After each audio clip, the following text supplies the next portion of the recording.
Numbers 8, we talked about Numbers 7. Now we're at 8. We'll turn your Bible to Numbers 8. You should have Jim passed you all out.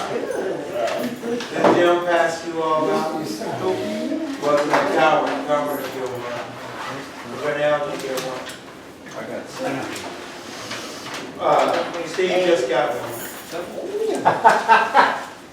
Oh, thank you. Okay. You weren't here during 7, right?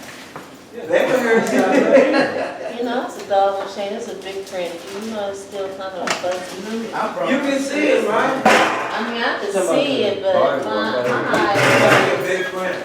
it's a big print. Oh, Lord. This the light. It's just, I could just, to my eyes, just not like, I'm gonna need some glasses for real. For real? It's a super giant print. No, I'm cool. I mean, I could, you know, I don't need it. Oh, I probably need the light. No, I can't get the battery for it. Yeah, that's okay. Yeah, we don't have no cinema. Numbers 8. Just getting The Lord spake to Moses, saying, Speak to Aaron and say to him, when you arrange the lamp, the 7 lamps shall give light in front of the lampstand. And Aaron did so.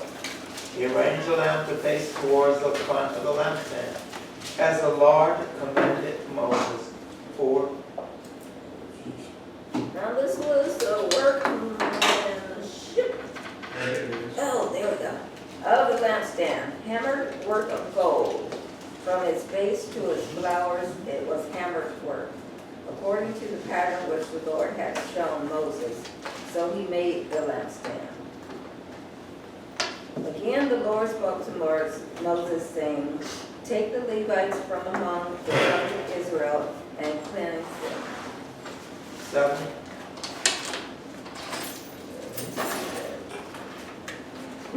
And thus shalt thou do unto them to cleanse them. Sprinkle water of purifying upon them, and let them shave all their flesh, and let them wash their clothes, and so make themselves clean.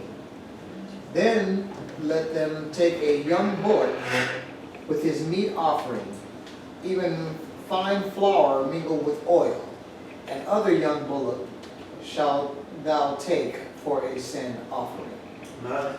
So you shall present the Levites before the tent of meeting.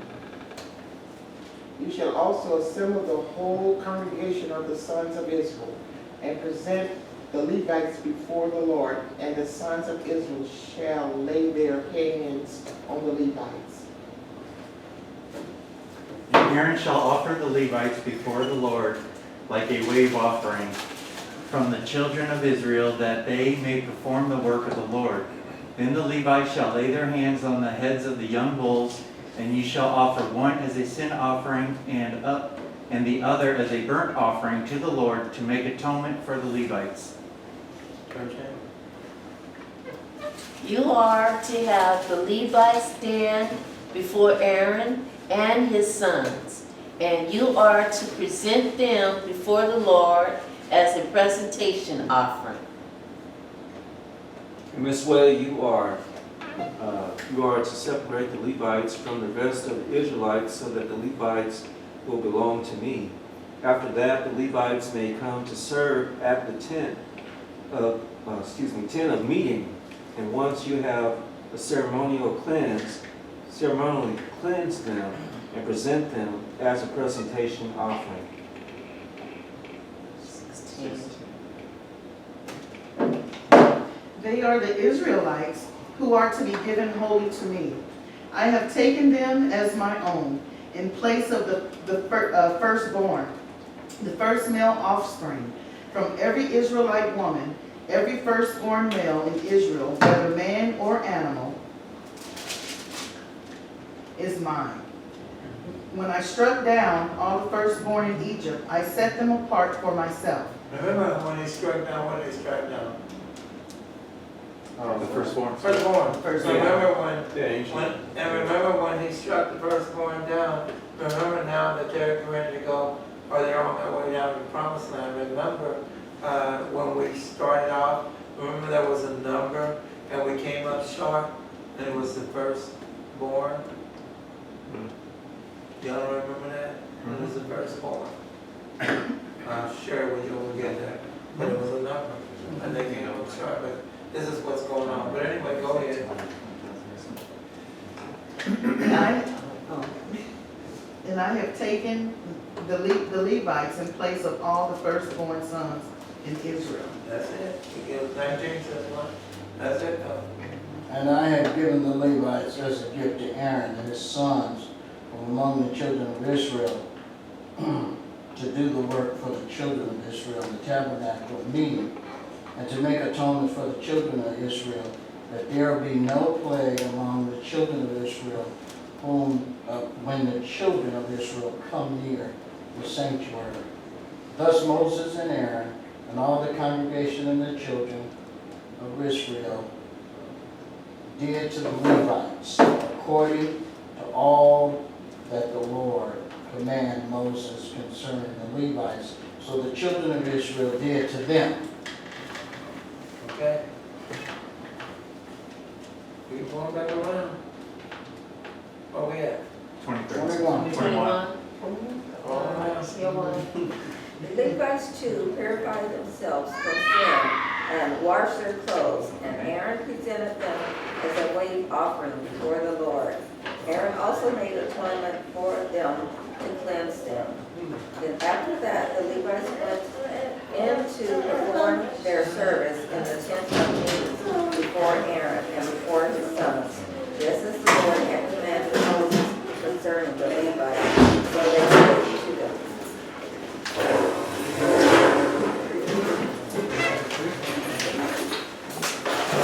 Where we at? 23. And the Lord spake unto Moses, saying, We're at Numbers 8. Glad to get some more on here. I don't think I made it. Glad to get some more. You got to be changing yourself, Dan. I'm sorry.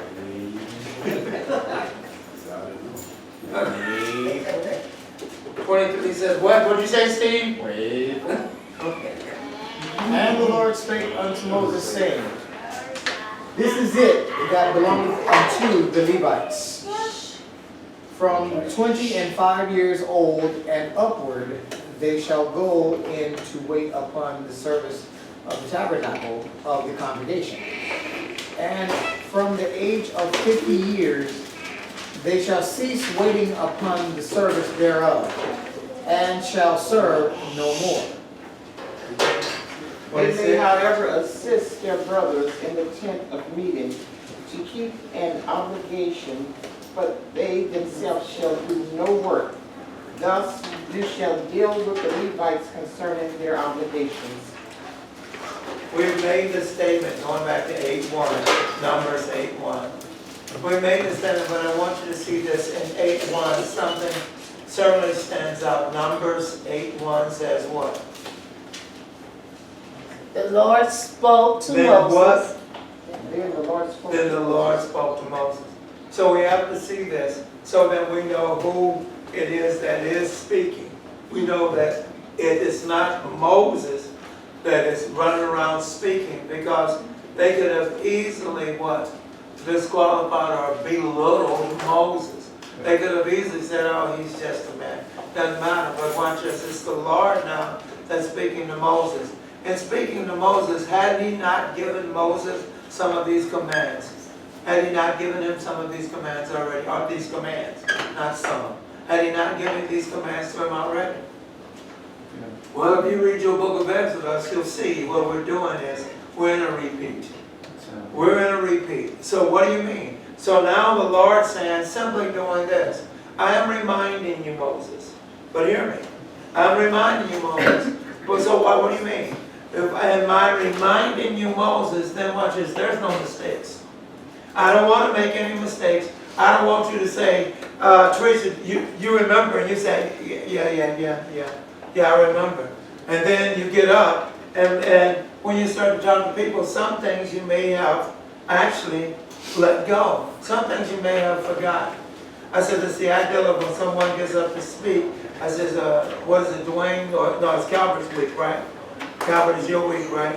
Yes. Sunday. So when Calvary gets up to speak, this is why this is important. A lot of times I've seen people get up and they don't want to use documentation. They want to hold on to documentation and they want to rely on this to carry through. I says, right, when you're seasoned, you probably can remember a lot of things when you're seasoned. But even with me being seasoned, don't I flash things on that screen on you all Sunday? Don't I put stuff on that screen Sunday? Yeah. Well, you know what that says? That says so that I don't forget. It's there, so that I don't forget. And it also reminds me, because guess what? All I got to do is turn around and do what? Ah, there it is. Look on the screen and see it. Well, someone would say, but in doing that, Brother Thompson, won't that make it a little difficult? I says, no, it doesn't make it. Or don't you want people to think, boy, that you're all knowing, you know everything? No, I don't. I want you to say, I'm human just like the next man. I can make errors just like the next man. So these things are very important. So now here's God saying to Moses, Moses, I know you remember, but let me tell you, let me remind you, let me bring it to your attention. Watch it. 8:1, he says what? He says, then the Lord said to Moses. The Lord said to Moses, speak to Aaron and tell him. Watch it. The Lord said to Moses. Yeah. The Lord said to Moses. Speak to Aaron. Aaron. And so watch this. What do you have? You have delegation is what you've got. You've got some, God is saying what? He's a God of Calvary, a God of order. He's a God of order. Watch this. What is Aaron? The priest. What is Moses? I was hoping you all didn't say high priest. Moses is the mediator. What is Aaron? Hello. Aaron's the high priest. And the sons of the priests. And the sons of the priests. So now we've got Aaron, who is the high priest. So then he's saying, hey, you're the mediator. Moses, you are acting in before he comes. Who is that? Who before he comes? Before he comes. Jesus. Before Jesus comes. Because Jesus is the mediator. Right. So before Jesus comes, you are that mediator. You're my spokesperson. You're the one that I'm going to talk to. Remember, Jesus made the statement, I come not to do my will, but to do my Father's will. Remember? He made that statement clear as a bell. Moses is saying, what I'm going to do is when I come, Aaron, come sit with me. You're my brother. Watch this. Hear me, guys. Aaron is the big brother, and I'm sorry, Moses is the big brother, and Aaron is the younger one.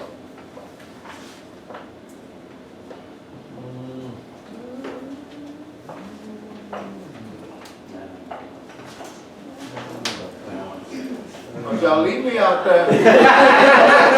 I'm rethinking. Moses is not the big brother. Moses say no because he's Moses is the younger brother. Aaron is the big brother. You got to see that. Aaron is the big brother. How do big brothers feel when little brothers? That's right. I like that. Are big brothers. When little brothers take on big brothers' things. You get a case of jealousy? Come on. Come on. What you say? Envy? Come on. These things can creep in. But yes. But he wasn't with Aaron the early years. But he wasn't what? He wasn't with Aaron those early years. He's in Egypt. He wasn't with Aaron the... Raised.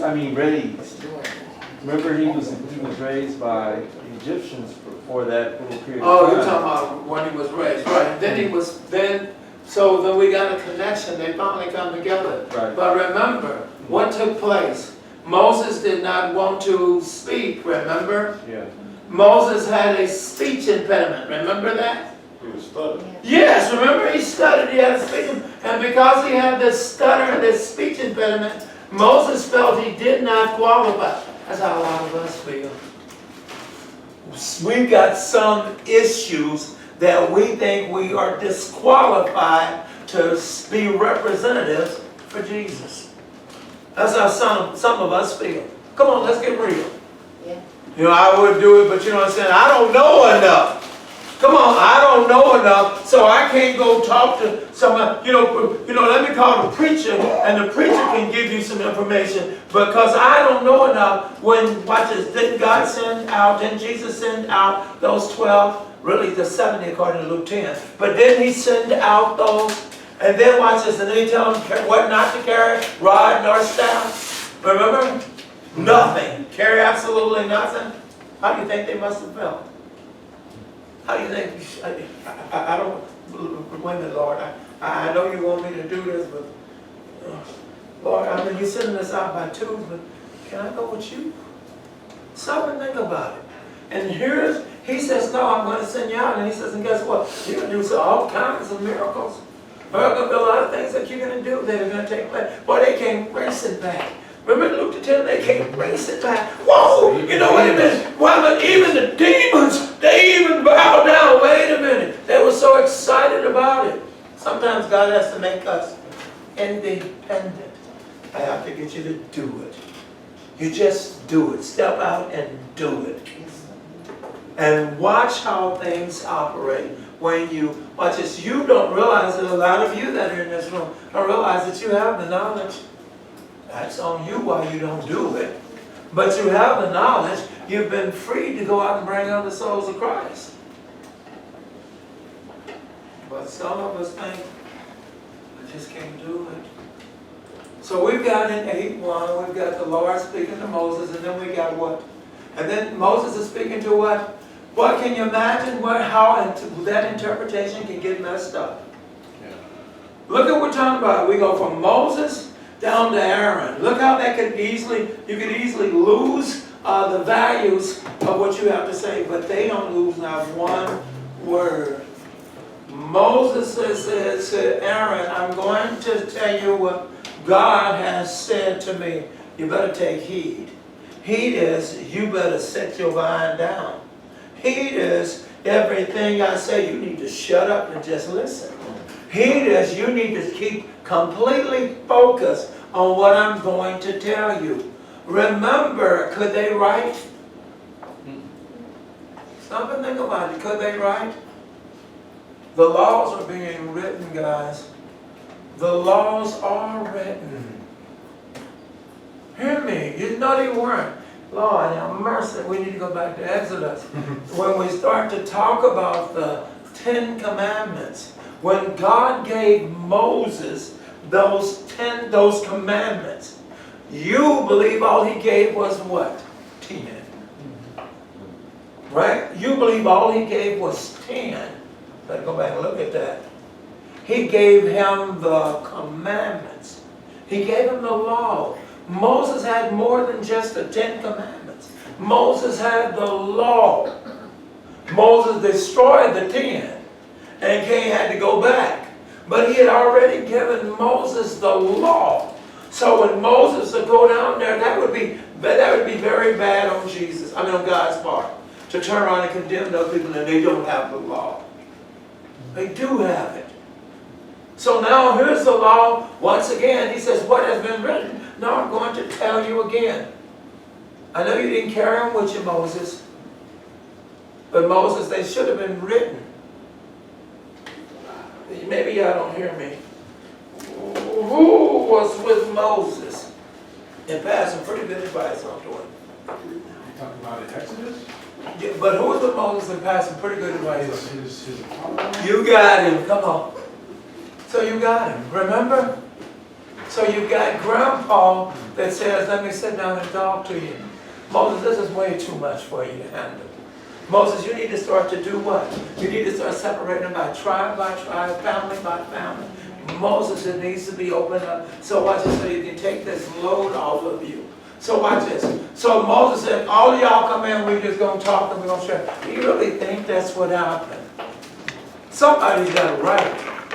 Somebody's got to lay this down so that there's no excuses, so that there's nothing short. Here we go. This is to be taken care of. This is to be handled like it's supposed to. I'm going to give you something, Moses. Moses, you're going to give it to Aaron. They need to get this out. They need to get this out. Well, you didn't tell me. I said this to someone last Sunday. One thing about it is I said, guys, I said, I can't go in denial over my sermons. Why? Because it's only bored. So when you confront me, you can say, but you did say, no, lady, I didn't say that. He said, Pastor, it's on the board. You put it on the board. Maybe we need to go have Jim print it. But you said it, it's there. You can't be in denial. This is what God is going to do. Hold who accountable? Hold who accountable? I'm talking about in this. Hold who accountable? Aaron? Hold who? Moses. It should have gotten out. Well, I gave it to Aaron, but Moses. When Aaron gives it to the people, you need to go back in the tent and kick it somewhere and don't worry about it because everything's going to be all right. No, you're to make sure that what I've made out, what I've written, what I've said is delivered exactly. How else are you going to know that it wasn't delivered exactly like it was supposed to have been said if you're not around? Stop and think about it. God wants us as ambassadors to go out and herald His world. His word. If you don't know what you're talking about, you better quit making mistakes. You better quit trying to be a teacher when you don't know what you're talking about. So then I don't understand. Did you just not say we're to go out and evangelize the world? Tell them what you know, not what you don't know. Tell them what saves you. Not come up with, sit there and debate with somebody and you couldn't answer it. So now you're digging deep into your pocket trying to get an answer. Jehovah's Witness will eat you alive. You don't know what you're talking about. You don't tell the truth. They'll eat you alive. Well, you tell them what you know. And all the other stuff you say, I'll get back with you. Tues says what? Speak to Aaron and tell him, when you set up the lamps, the 7 lamps are to give light in front of the light stand. We got something going on. We got the tabernacle already set up, right? Remember there were some people that were carrying, remember I told you in 7, remember? 2 carts, 4 carts. Remember I told you that? Remember I gave you some names of these people? The tribes. One of the tribes was who? The Gershons. The other tribe was who? Mary. There we go. I was waiting for you to say it, the Maronites. So you've got Amorites. So watch this. So you've got 2 tribes that are carrying some things, and then there was one tribe that didn't have to carry anything. Okay? The Kohites. So watch this. Didn't have to carry anything because what they did carry, they carried on their shoulders and carried on their shoulders. So they carried the holies of holies on their shoulders and they could not look at them. Even when Moses and Aaron put them in whatever wrappings they needed to put them in, then they closed them up, sealed them, and put them in to where they need to go. And they could not look at them. All they did was carry them because they're the holies of holies. Who could only see them? The 2 that did them. Who is that?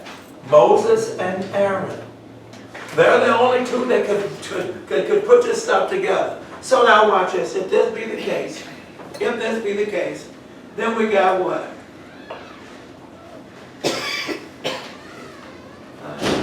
If this be the case, then we got what? So we got the lampstand. How many lamps are we talking about? 7. Look at your text. So we got 7. 7 represents what? Completion. So he's working on something for completion. He's working on something for completion. You got your documents. What are your documents? Your first document says what? God God conversed with Moses from his invisible throne above the cherubim on the Ark of the Covenant. And Moses responded, Remember? So God was talking to Moses. Did Moses ever see God? No. Moses never seen God, but Moses heard God. Well, watch this. Do you ever see God? Nope. But do you hear God? How do you hear Him? What? Through His Word. Stop and think about it. That's how you hear God. So when somebody tell you they had a talk with Jesus, hear me? When somebody tell you, I saw Jesus, you ask him how did he look. And when he gives you a man image, you tell him, I really hate to burst your bubble, but that wasn't Jesus. You saw that on Netflix. That wasn't Jesus that you saw. Because nobody, what do you mean? What are you talking about? No one knows. You say, wait a minute. Yes, they do. At least they know in today's time. They didn't have cameras. So how do you even know what Jesus looked like? All we do is get an image. And I'm so tired of this. And his hair was likened unto wool. They didn't say it. We said it was likened. We always want to take something and make it black. Make it white. Make it whatever nationality we want to make it at. That's why Jesus didn't give us no photos. Because our narrow, negative thinking of what will make us more advanced than the next race. That's why he stopped that when you didn't get it. I told you there's a group now called the Israelites that's running around, and I said I had a talk with that gentleman, the Israelites, and he was trying to explain that to me, and I said, man, please, let me explain to you what the Israelites doing. I said, what they're doing is separating themselves. I said, I'm not in denial of some of the things they say. I'm in denial of any time there's a separation. A-M-E. That's your church. A-M-E. African Methodist Epistle.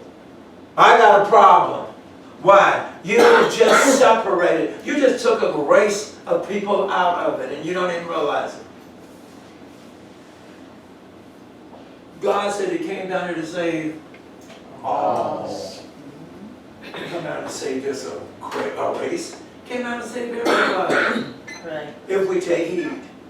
So watch this. You've got me here. You got the response, and I had to show you because remember I told you 89 verses were at number 7, but it's 89 was the particular verse that I pulled. So now watch this. He says what? Keep going. God was dwelling in the midst of his people, and the tabernacle had been inaugurated. I heard him say if there's 2 or 3 gathered. I'm in the midst of them. Did he say? He says gathered in My name, my name. He says I am in the midst of the midst. By the way, that's church. A lot of folks struggle with that. By the way, that's church. I personally believe God was telling us something, whether you knew it or not. What do you mean? I heard him say something in Matthew 24. He says what? Man would do what? Man would do what? His heart would do what? Wax cold. Can't you see mankind's hearts are waxing cold? We do whatever we want to do. We go wherever we want, so our hearts are waxing cold. Because I know, like Brother Thompson, too much truth is being spoken, so it convicts me. No, it doesn't convict me. What it does is it makes me feel guilty. It hurts me, and I don't want that. What I want to do is I want to go find a church that don't watch this, that will give me just a little bit of what I want to hear. Speaking of that, here's a brother coming in right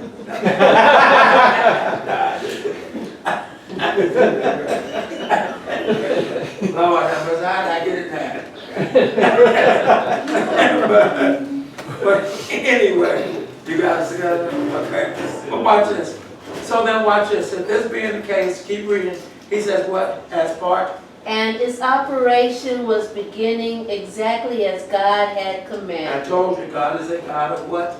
Order. If you got one, He can get one. So God is a God of order. Can't you see this order? That's all we've been talking about is God's order. Watch this, they could have done a lot of things. First of all, personally, why do we need to have so many tribes carrying a tabernacle? When all we got, watch this, when you stop and think about it, weren't there thousands in one? Weren't there thousands in one tribe? So if there were 1,001 tribes, then why would we just get one tribe, Calvin, to carry? That don't make sense. Why I got to carry something, you got to carry something.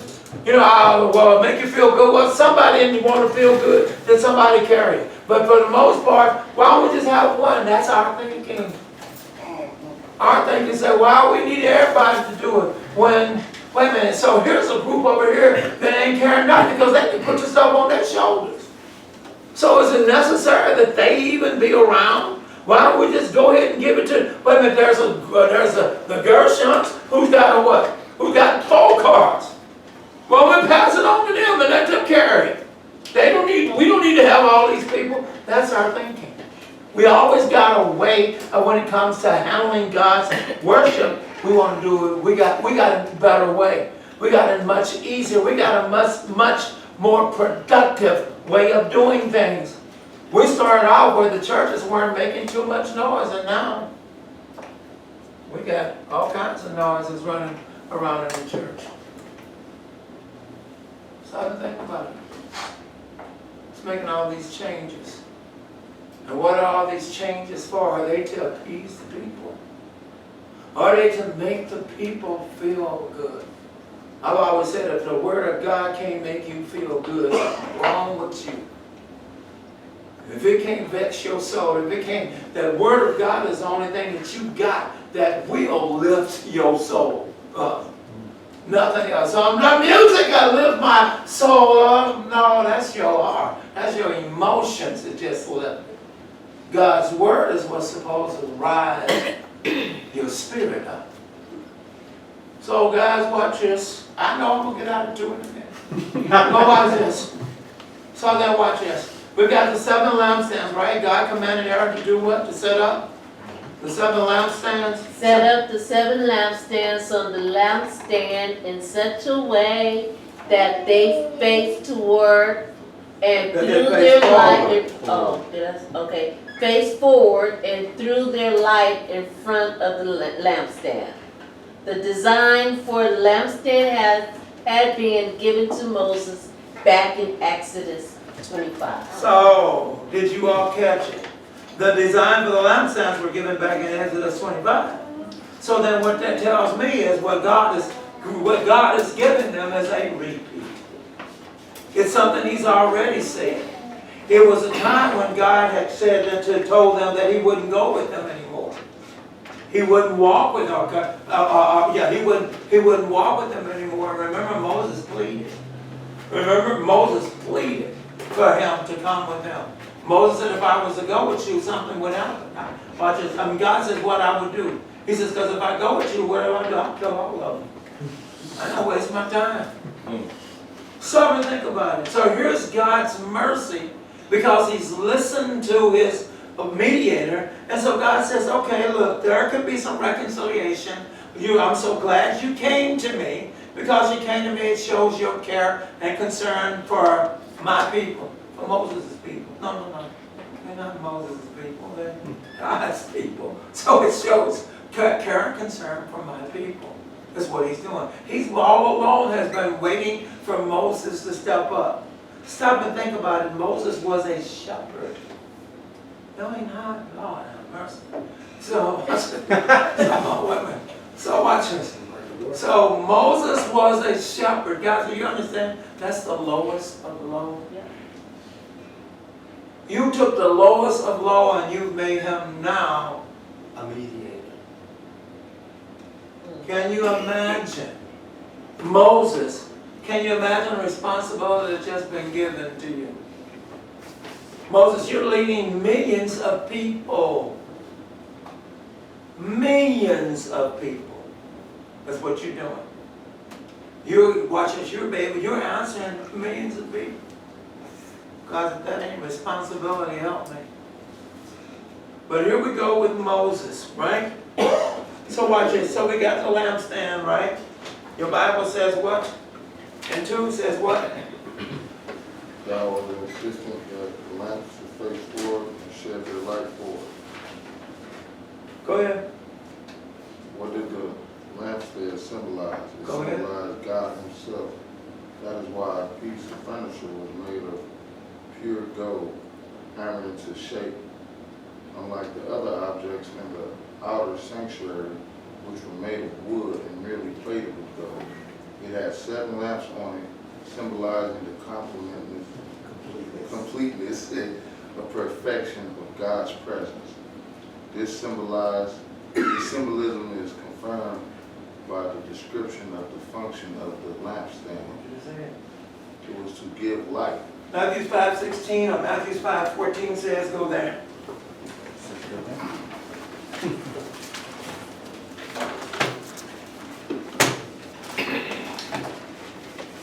Don't be saying nothing, I know you know.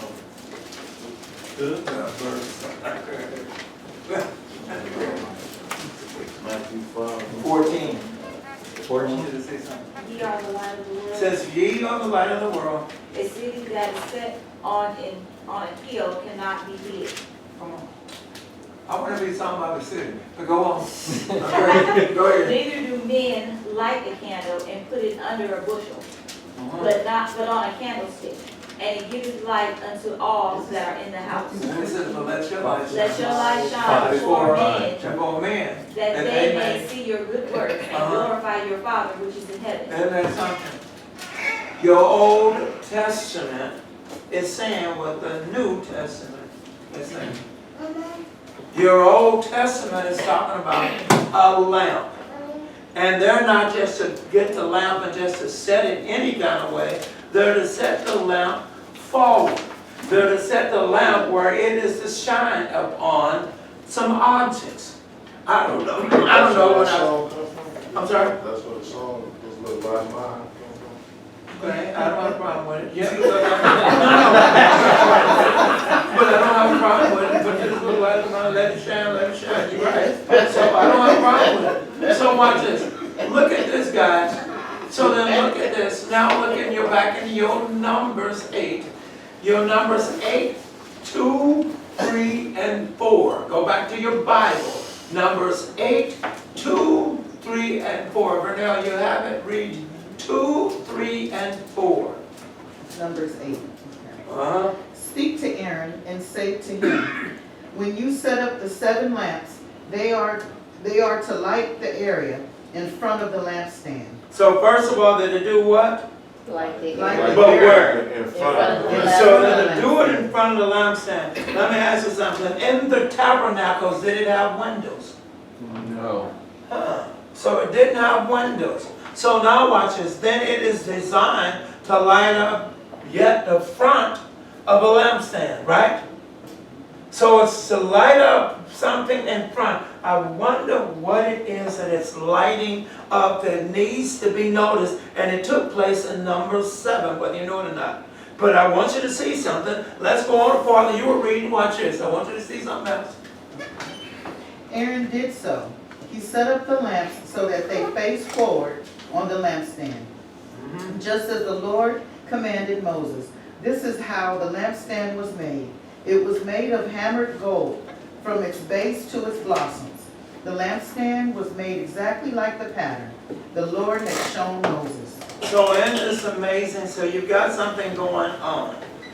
You got a lampstand that's supposed to do something, but you got a lampstand that wasn't made like every other object that was in that temple or in that tabernacle. This lampstand was made of what? Pure gold. Pure gold. Pure gold. I'm still shocked why they still haven't found it yet. It's pure gold. They should have been searching for it. They had no black people looking for it. But you know what I'm saying? But that's what you stop and think about. So stop and think about it. Look at this. Yeah. But look at this. We got the children from Yes. But look at this. So you got an issue. You got something going on. There's a lamp a lampstand, right? I want you to understand, this lampstand is it is to shine, it is to meet the commandment of God. It is to burn day and night. It is to always burn. I heard it say, let your light shine in Matthew 5:16. Let your light shine. Y'all didn't love Matthew 5:16. Before men, that they may see their good works. No, you want them to see their good works. Because when we put a light, I want you to make sure you see it. Do you see what I'm saying, guys? Isn't that something? He says, let your light shine so that they can see your good works. I don't understand why folks aren't coming to the Bible studies. I don't understand why folks aren't coming to worship. They don't see your good works. You ain't got no light shining. Who goes in darkness? Ever walked in darkness? And even at night in your own house, have you ever still hit something and it moved on you? You know that thing wasn't there. And it moved and hit your toe, and boy, that is the most excruciating pain there is. But it hit your toe. That all of a sudden that bed moved, Raymond. It moved on you. You know that bedpost is right there, and you went kapaya, right? Just that quick. Okay, isn't that amazing? In darkness, this is your house. You know where everything is. Why'd you get it? Yes, brother. Darkness has a way of modifying your vision. Go ahead. It doesn't allow you to see clear. Come on. It doesn't allow you then to make, on a spiritual end, it doesn't allow you to make what's called good decisions. Right. Can I just go back a little bit? When you're looking at the lampstand in the tabernacle, and it is there to shine, one of the things that we also have to pay attention, it removes all the darkness. That's what we do where we're at. So that you can have a clear sight. So you think he's talking about a clear sight? You think he's talking about something that there's a light there? You really think he's focused in on that, or what do you think he's focused? I told you this is built around Old Testament is so that it is for our learning. So if it's for our learning, then he is saying, because when you get into the New Testament, it makes sense. Then you'll understand what's going on. That's why you hear me say, I said I used to hear the church talk about, we're New Testament people. That's y'all. I'm a whole Bible. Y'all go ahead and be the New Testament. I'm a whole Bible. I want to see everything. I want to know why you mention what you mention. And the only way I can find that is to read the whole Bible. So now when I'm looking at my Old Testament, I now see my New Testament. I now understand when he was telling them about this lamp, how it is to face forward, how it is to do something. By the way, this is at the beginning of the holy place when they come in. This is at the beginning. Here's this lamp. But I want you to see something. Pull your papers. I want you to see this. Your paper says what? Your next paragraph says what? God was insistent. Go ahead. I don't care. God was insistent, that one? No. That, Where those shine. Go ahead, Teresa, somebody, Lenny. Where does Casey. the light shine in? It is to shine forward on the area in front of the lampstand, upon the place where the table of the showbread stood. Again, the table had on it 12 loaves representing the offerings of the 12 tribes of Israel. That is surely why this note about the lampstand follows. where all the 12 of the tribes presented of their offerings to the Lord, and the Lord accepted them. 7, go back to number 7.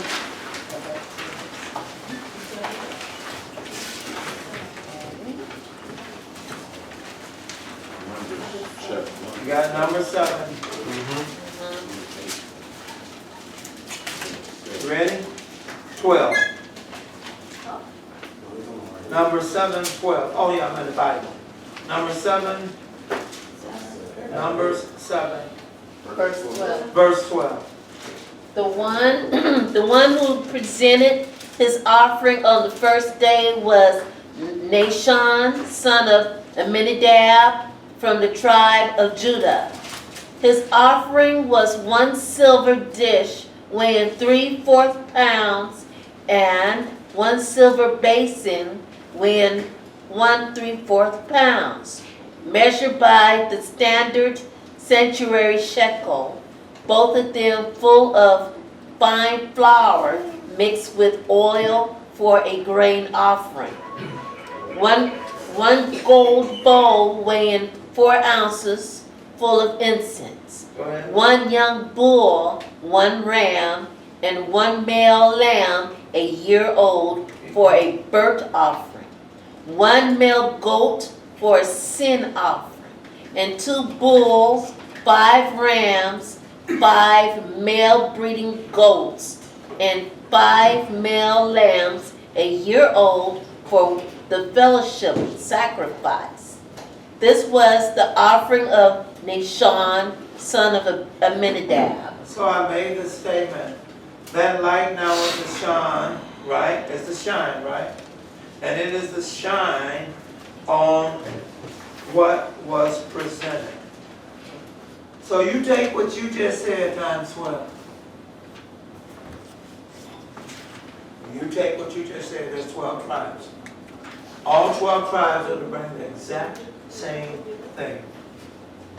So the light then, the lamp then is to shine upon those offerings. Watch this. Those offerings were free will offerings. They weren't offerings that God said, you better bring. They were offerings that He had told each tribe to bring. So each tribe has now brought these offerings, right? So look at what we're talking about. That's a lot of stuff that's sitting on at that offering. That's shining. So was God really centered in on the offering, or was He centered in on the tribe?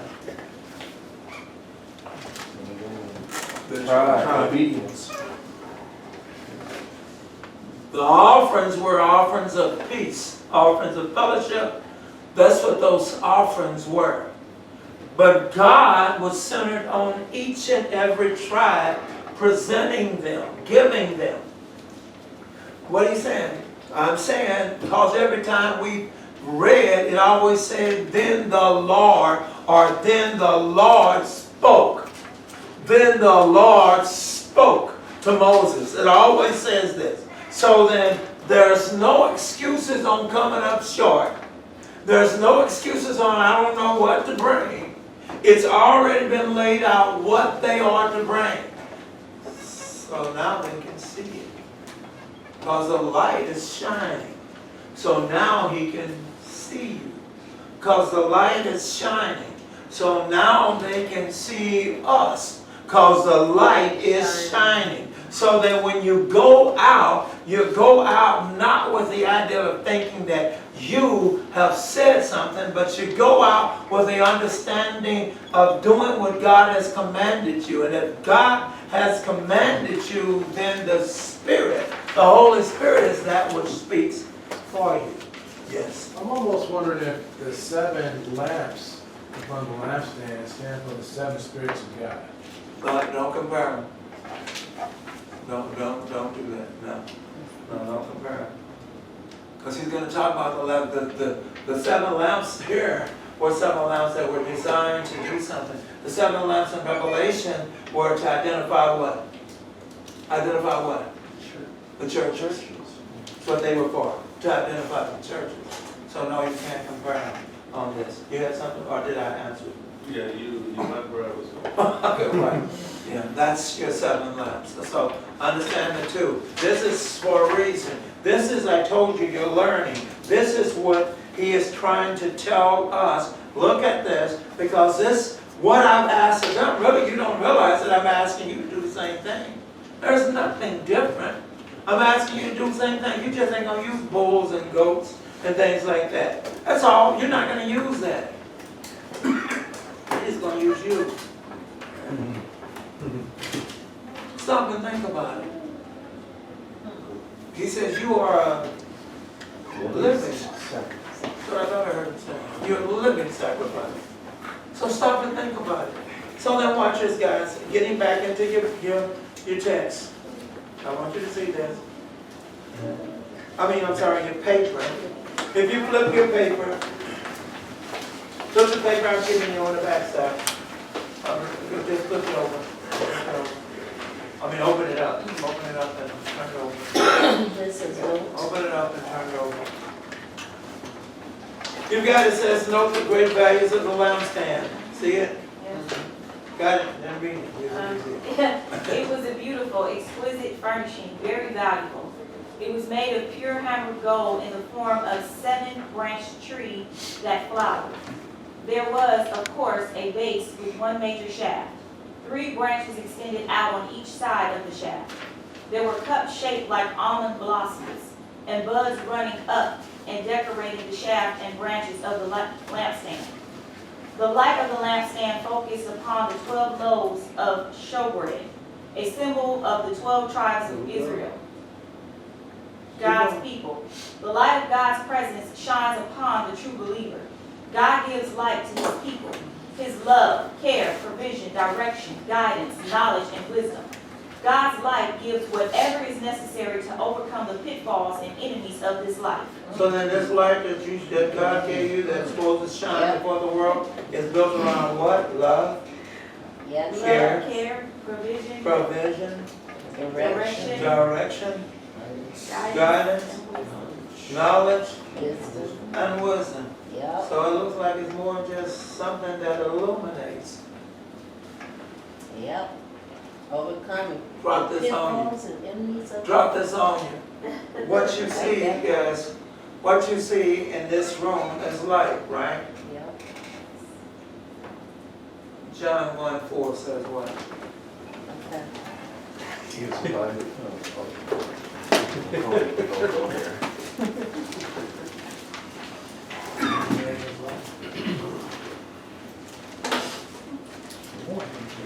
Albert Alwyn, Revelation, Lord, have mercy. Oh, and It was life, That's life, Wait a minute, hold on, life. let me see it. You there, stay there. You read I don't know what I'm thinking of. Because Dwayne said that he is still in Genesis. Like you said, they would have waited back. Oh, man, that's my spot. You got it? So go ahead and read. Now, go ahead, brother, read it. He said what? In him was life, In him was L-I-F-E, and the life was the light of and men. the L-I-F-E was the Light of men. L-I-G-H-T of the world. Yeah. So then I made the statement. Then what we see here is light. Right? I says, in this room, what we see here is light. Yeah. Wrong. What we see here is the byproduct of light. Oh, okay. This is what we see, and we just happen to call it light. It is an illumination. It's called light. Watch this. L-I-G-H-T is the L-I-F-E that makes it work. Huh, what do you mean? So watch this.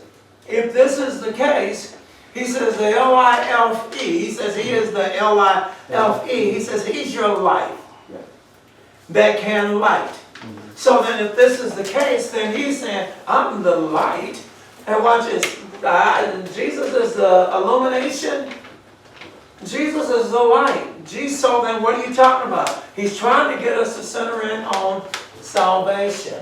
He's not trying to get us to focus in on what we've done. We've been in this world so long, we've accepted what science has said. We've accepted what a lot of people have said it is when it ain't. We're under the byproduct of something that when they connected it, it produced some kind of spark that we call light. That's what it did. What are you talking about? Let me help you. That's why our lives, we think we are living a life. Sometimes we think we're living a life that's a good life when we don't know what living is. And the only time we're going to know what living is when we go back to the one that produces L-I. You got it? L-I-F-E. That's the one that we have to go back to. He is trying to show us how to live, and in the process of him trying to show us how to live, we struggle with it because we've been down here too long. We think this is living. You got $100 in your pocket, and I put $1,000 in your pocket. You say, man, I got it going on. Jesus says, I'm sorry, I'll put $1 trillion in your pocket. But you're satisfied with, whoa, I got $1,000, so I got something to do. I got a little change in my, a man that, watch this, that was broke. And that's R-O-K-E. Okay. That's how broke he was, okay? When you give him $1 million, how quickly does he spend it? You got it. He can't hold it. Why? Because he don't know how to live. A lot of athletes, you put that kind of money in their pockets, put it back into, because what are they going to do? They're going to put it right back into their hands. You going to buy my drugs? You going to buy my rings? I mean, what about my houses? Well, you might buy one. But you're not going to invest like you're supposed to invest. Because we don't understand what living really is. So we make some stupid mistakes. Yes. Yeah, I was just gonna say, E40 says when you don't know how to live, you just out here trying to function. Okay. That might be a little. Who Ephesians. Who's E4?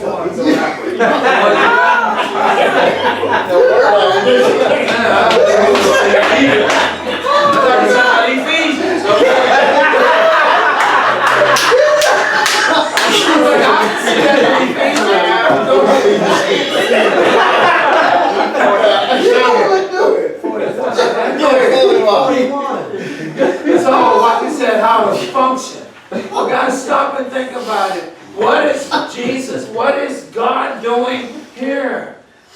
Brother Thompson, you keep saying Jesus. What do you think this is? Amen. That's what this is. Come on, that's God.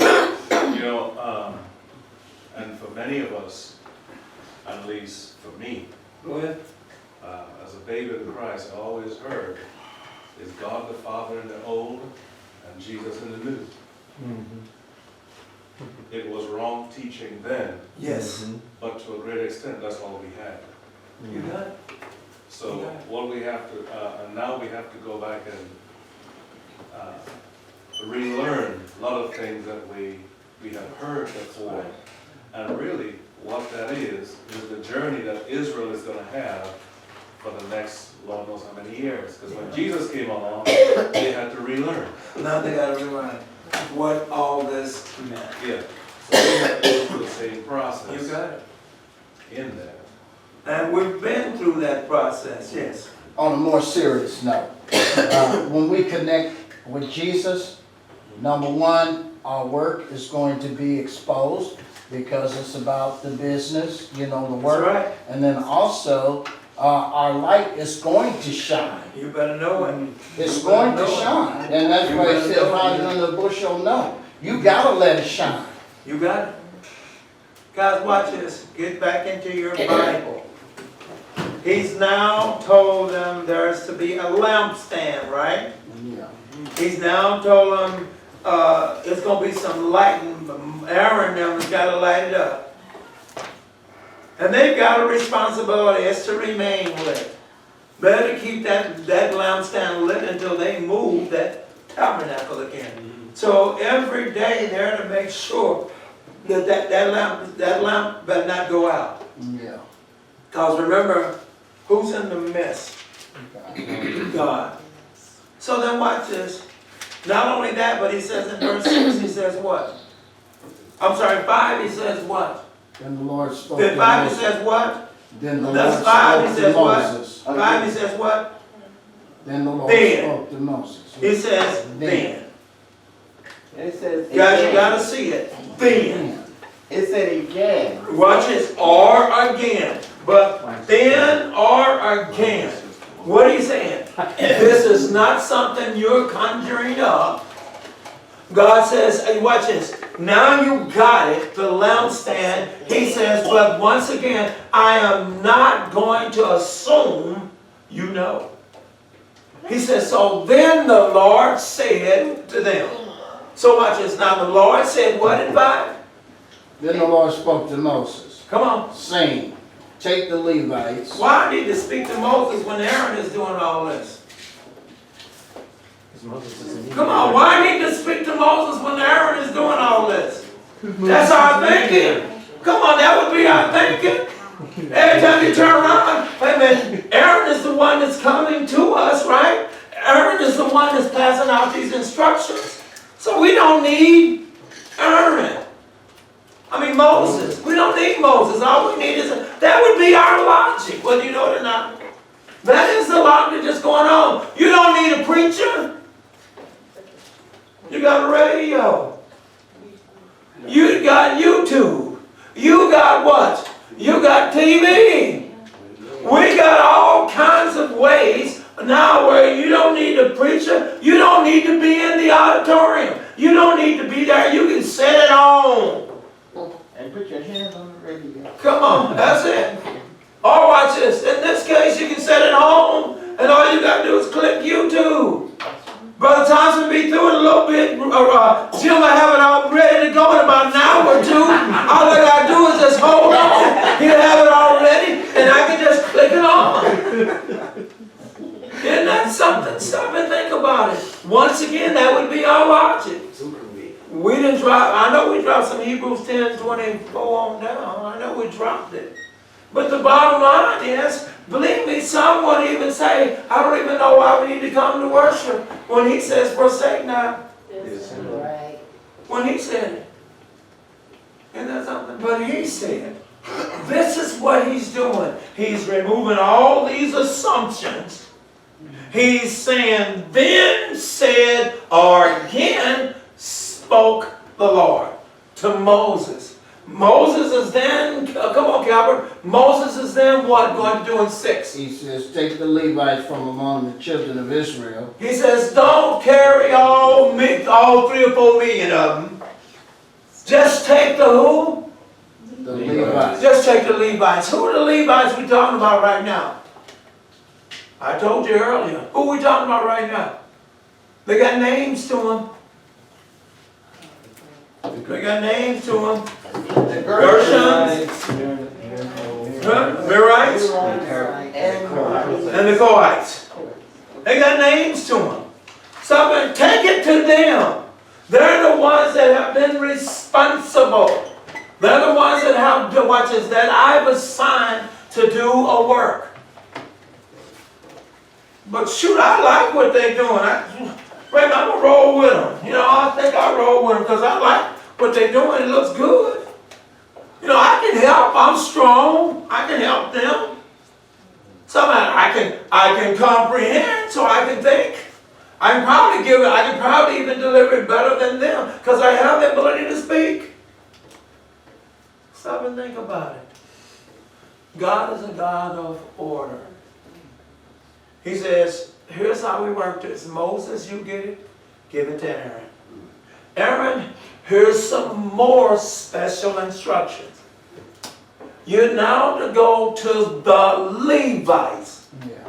This is who you're going to go to. Not everybody. You go to the Levites, and what you're going to do to the Levites is do what? You're going to cleanse them ceremonially. Now watch this. Keep reading. I want you to see something else. Cleanse them ceremonially.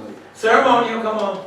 Thus you shall do to them to cleanse them. Sprinkle water of purification. So you do what? Hold on, so you do what? Sprinkle water. So you sprinkle, see, baptism, all you got to do is, you see what I'm saying? Because your Bible said it. Your Bible says sprinkle. He did say what? Ceremonial, didn't he? He said ceremonial. Let me ask you something. Then, when we go into the watery grave of baptism, is it ceremonial? You better know it. No, it's not. It's outwardly showing your face. Come on. So, in that regard, it's showing what happens on the inside. So, it's really all on how you say it. Meaning that, I understand what Lenny's saying. It's saying ceremonial in the sense that the change happens inwardly. I think that's what you're trying to say, right? Right? Yes. Go ahead. Yeah. You know, but it's what we were told to do. Right. So, in obedience, we do it. So then, back when Jesus was in that, Matthew, the 4th chapter, went into that water, the 3rd chapter, went into that water, right? Then he was saved. No, he did it because he said because I think it's that word, but it's proper. It's John said you should be baptized in me. You don't even have to worry about it. You got a Bible. All you have to do is go to it. You got a Bible. You can't make a mistake when you go to the Bible and see what he's saying. So you just go to Matthew, the 3rd chapter. You got to go by what you think he said. Or be I'll tell you something. It's called act of righteousness, but I'm gonna let you go ahead and pull it. It's in 15.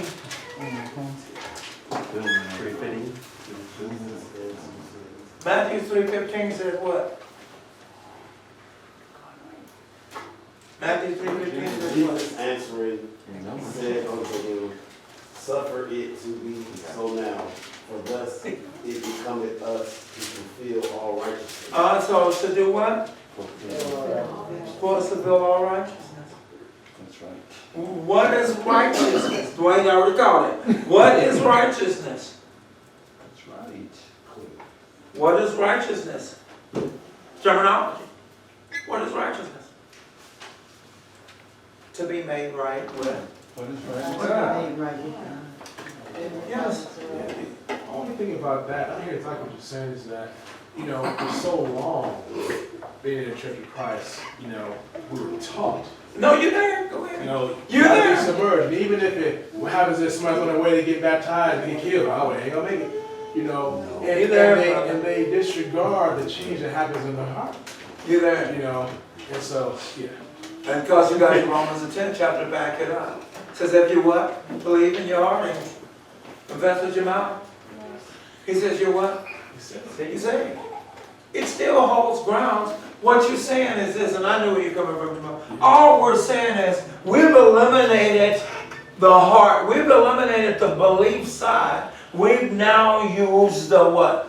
The physical side. So we say go in, you come up, you're a new creation in Christ. This is what we've said. When your Peter makes it clear as a bell, that's it. That's what Peter is trying to tell you. It's what? Water does not. So that it ain't that. What is it? It's your belief. You gotta believe that Jesus Christ is the Son of God. Belief will then, watch this, your believing will make you do. See what I'm saying? You're believing. I believe, what is it? The wife says, honey, if you empty the trash, I believe what she says to do, so I empty the trash. I believe this. God says, if you do this, you shall be saved. I believe this is what he said do, so I'm going to do it. My saving was behind believing. I made the statement, and I made it over and over. You don't go to hell because you're an adulteress. You don't go to hell because you're a fornicator. You don't go to hell because you're a thief, because you're a murderer. You go to hell because you don't believe. And what do you mean? Well, that's why you're an adulteress, because you don't believe. That's why you're fornicator, because you don't believe. That's why you're a murderer, because you don't believe. That's why you go to hell, because of your lack of belief.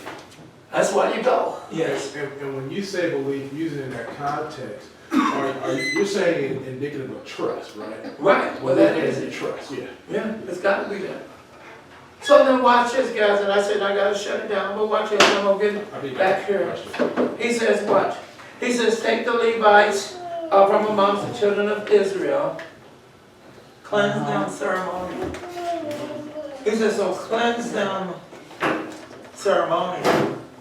What do you mean? So they've got to be, first of all, what do you mean? Then you said what? Sprinkle, right? Then you said what? Sprinkle water. So wait a minute. Then why did you baptize all 4 million of them? You hear me? So what did he do? He said ceremonial. This is to send a message to the Levites, but it's also to send a message to who? To the people. The people need to understand that what God is doing is He's making them obligated. What God is doing is making them responsible. What God is doing then is saying, you know what? You be careful how you talk about them. You be careful what you say about them. These are the chosen ones that I'm using for my services right now. So just like Moses and Miriam's hand became as leprosy, so, watch this, so tampering with any, watch this, not just Moses, not just Aaron, but now you got who? The Levites. Yes. Yeah, I was just going to make a contrast. I was going to say, back then, anyone that had some authority you listened to. And even today, see, because we moved away from that. Yes. God was in authority then just as He is now. And what's different is I don't understand or I don't comprehend that level of authority because I'm free to do as I choose. And that's something. And it'll only cost me my soul, though. That's all. That's all. So stop about it, guys. Your Ephesians 4:11 says that He put what into the church? He said that He put some apostles, right? Into that church. Then He said He did what? Then He put some what? Prophets into that church, right?